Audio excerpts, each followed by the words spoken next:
Hey everyone, I'm Allison and you're watching Long Island Thrifter. Do you ever go into a place where you think this could be a little sketchy? Well, today I'm going to an indoor yard sale in Lindenhurst, so let's go thrifting. Isn't an indoor yard sale really just an estate sale? That's what I thought. The first thing I saw were these Gone with the Wind plates, which my mom has a ton of. So these are not really worth a lot, and as you can see by sold comps, I would stay away from them if you ever see them. They're really not worth much at all.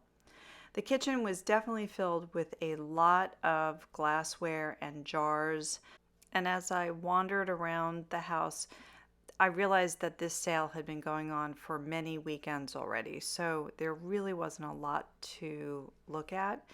I'm not really into old computers or other things like that. This room was all filled with Christmas, and Christmas had just ended, and I was kind of over Christmas at that point.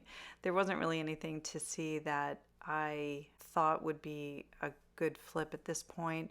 I know people are still selling Christmas after the holidays and actually throughout the year, but like I said, I just really was over it at that point. Some of these knickknacks and breakables I was just avoiding because of my New Year's resolution to stay away from them. I did look at some of these components to see what they would go for, but a lot of these prices were basically what you would see on eBay.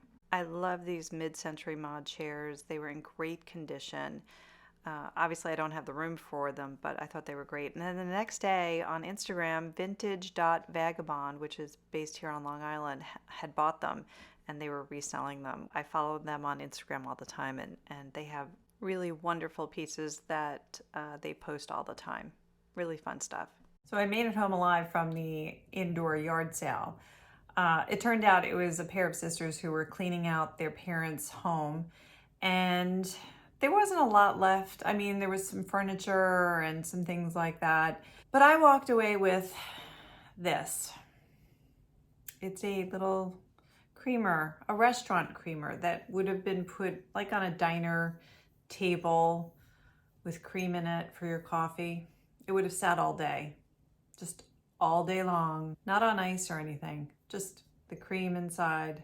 And then you'd sit down and say, I'll have a coffee. I'll have a cup of joe. And yeah, this is restaurant ware. It's made by a company named Hall, and they're a company here in the US. I actually had a pair of red salt and pepper shakers that I sold, I think last year, early last year. They sold for about $50 and I got them for $1.99. I just saw another pair of those that sold for $110, so be on the lookout for those. But I don't know what I was thinking. I know it was only $1. That's fine. It's not much, but I think it's gonna be a while before I sell this. I looked it up.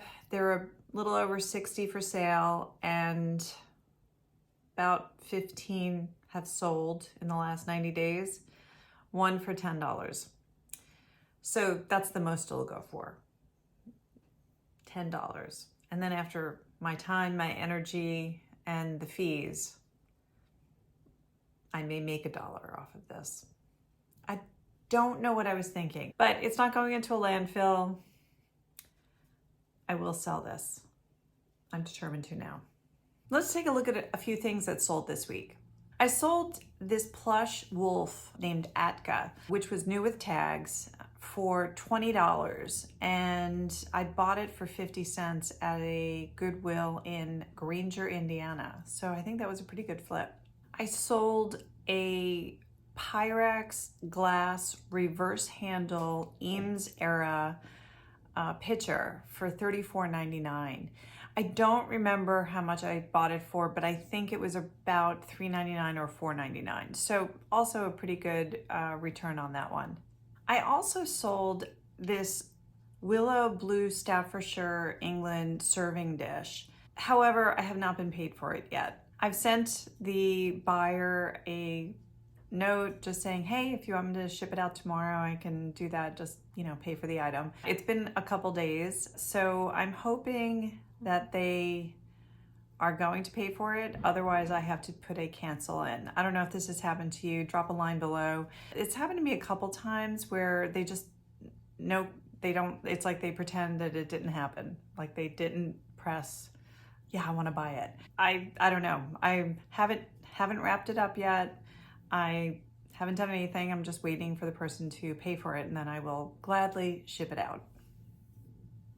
Thanks for watching, Long Island Thrifter. If you enjoyed this video, please tap the like button, and if so inclined, please subscribe.